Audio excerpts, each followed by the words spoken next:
at some point, they lost me.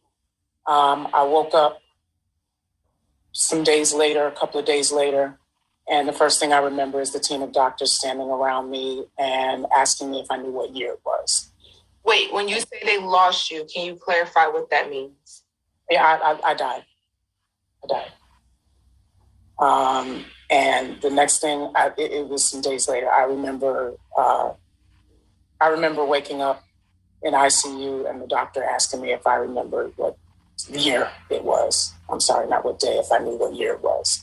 Going into the hospital, I'd actually had COVID for over a week, but my conditions were progressing in the wrong direction from home. And we're jumping all the way in. So I had it. My husband did not have it. He was taking care of me at home, speaking with my primary care physician, giving me breathing treatments, giving me my medicine every 4 hours. He was in constant communication with her. And eventually he ended up testing positive within a week after I got it and just prior to me going into the hospital. She could see, she was seeing me every day on FaceTime and walking him through administering meds. And when it got to a point, my temperature had raised right to about 103 and my breathing was extremely shallow. And so he called the ambulance. And so I had to go to the hospital. But I was discharged. The hospital needed beds. I was able to go home and go home with oxygen.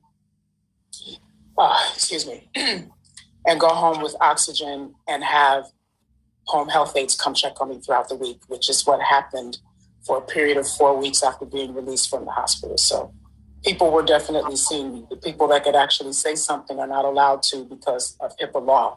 But I was being seen several times a week by home health aides after being released on oxygen.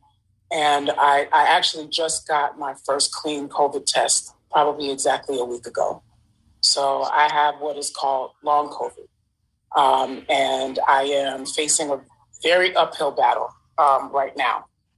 So I'm going to cry. I have a lot of rehabbing to do. I suffered a lot of internal damage.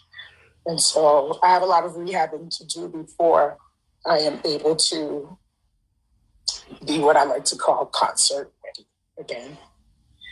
And following the year I've had losing so many people, I had just lost my grandmother before I was diagnosed. And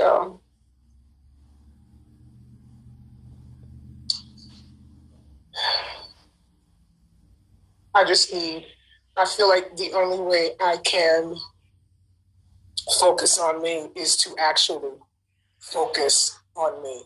There were people, I don't know how, fans or whoever they were, coming to my house, people ringing the bell, leaving things at my doorstep, disturbing my neighbors all times of the day and night. I've had that happen. It got to the point, and this wasn't months ago, I literally just left my house maybe a week ago because I couldn't rest there. My doorbell was being rung all hours of the day and night. I turned off everything. I wasn't on social media. It hasn't been 2 months since I've seen my sister. It's been a year. I haven't been in the same room with her since my mother's funeral. Prior to that, we hadn't seen each other all pandemic long. That's not new for us. It's not new for us. We've been strained for a very long time.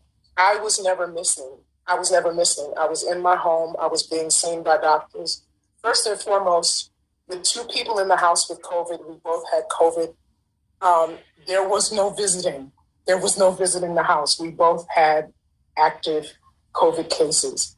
Everyone in my family knew exactly where I was.